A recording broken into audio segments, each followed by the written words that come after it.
ఈ 175 parks thought అనేది చంద్రబాబు గారికి రావడం చాలా చాలా అరుదైన ఘటన అండి. ఎందుకంటే 175 పార్క్స్ రావడంతో అక్కడ డెవలప్ చేసుకునే ఇండస్ట్రీస్ పెట్టేదానికి ఒక పెద్ద అవకాశం ఉంటుంది, జాబ్ ఆపర్చునిటీస్ పుట్టేదానికి అవకాశం ఉంటుంది. ఆ థాట్ ప్రాసెస్ అనేది సార్కి రావడం అనేది మనమందరం కూడా అదృష్టంగా భావించాలి. ఎందుకంటే ఎక్కడ అసెంబ్లీ ఉంటే అక్కడ పార్క్ ఉందనుకోండి, అసలు ఫస్ట్ అనేది ఒక పార్క్ అనేది ఉందంటే ఎకో సిస్టమ్ బిల్డ్ అయిందంటే ఎవరైనా ఇండస్ట్రీ పెట్టినారంటే జాబ్ ఆపర్చునిటీస్ లోకల్లో వచ్చేదానికి గొప్ప అవకాశం ఉంటుంది.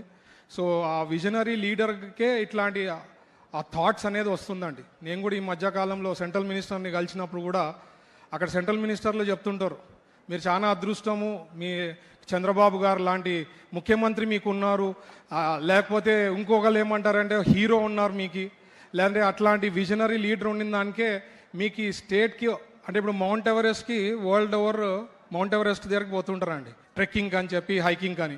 మనకి చంద్రబాబు గారు ఒక మౌంట్ ఎవరెస్ట్ లెక్క మ్యాగ్నెట్ ఉన్నట్లు అందరు ఇండస్ట్రీస్ అంతా కూడా సార్ని చూసి మన ఇండస్ట్రీస్లు కానీ బిజినెస్ పీపుల్ కానీ మనకు ఆంధ్రప్రదేశ్కి వచ్చేదానికి అంటే ఎక్కువ ఇంట్రెస్ట్ చూపించేదానికి గొప్పగా ఉంటుందన్నమాట. చంద్రబాబు గారు లాంటి లీడర్షిప్ ఈజ్ గ్రేట్ అండి. అందుకనే లెస్ దెన్ 10 monthsలో దాదాపు 8.5 లక్షల కోట్లు పెట్టుబడులు కన్ఫర్మ్ కావడం జరిగిందండి. ఏ రాష్ట్రంలో కూడా 5 ఏళ్లలో 5 లక్షల కోట్లు వస్తే గ్రేట్ అనుకుంటారు. అట్లాంటిది మనకి దాదాపు 8.5 లక్షల కోట్లు పెట్టుబడులు రావడం అంటే the only reason is Chandrababu గారు, సార్ లాంటి బ్రాండ్ మనకు ఉండడం చాలా అదృష్టం.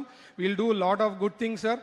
ఈరోజు కూడా మీరు ఈ పార్క్కి సంబంధించి డేట్ ఇచ్చిన తర్వాత పరిగెత్తినారు సార్. అట్లానే అన్ని పార్క్స్ కూడా డేట్ ఇస్తే నాకు తెలిసి అన్ని పార్క్స్ కూడా ఫాస్ట్గా ఇంకా మీరు అనుకున్నంత ఇంకా దానికన్నా టార్గెట్ అయ్యేదానికి అవకాశం ఉంటుంది.